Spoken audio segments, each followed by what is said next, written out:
যুক্তরাষ্ট্রের সংঘাতের হুমকি, পাল্টা জবাব দিতে ইরানের প্রস্তুতি, পাশাপাশি চলছে সমঝোতার আলোচনা। সব মিলে জটিল এক হিসেব নিকেশের দরবারে পরিণত হয়েছে ইরান। শুরু হয়েছে ইরান আর আমেরিকার মনস্তাত্ত্বিক যুদ্ধ।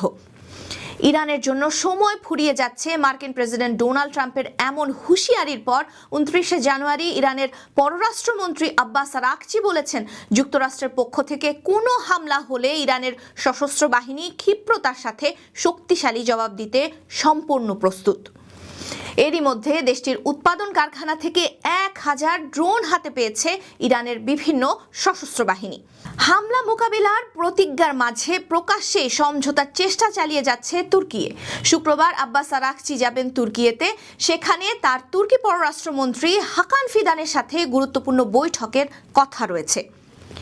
রাশিয়ার প্রেসিডেন্ট ভ্লাদিমির পুতিনও ইরান বিষয়ে আমিরাতের মোহাম্মদ বিন জায়েদ আল নাহিয়ানের সাথে আলোচনায় আগ্রহী বলে জানিয়েছেন। সংকটের একটি সমাধান বের করতে ভারত পাকিস্তানের কূটনীতিকরাও ইরানের সংশ্লিষ্ট কর্তা ব্যক্তিদের সাথে আলোচনা করছেন। ইরান যদি তার পরমাণু কর্মসূচি পরিত্যাগের ঘোষণা না দেয় তাহলে হামলা হবে। মার্কিন প্রেসিডেন্টের এমন হুমকির পর বিশ্ববাজারে অপরিশোধিত জ্বালানি তেল ব্যারেল প্রতি $70 পৌঁছেছে। আর তরতর করে বাড়ছে গোল্ডের দাম।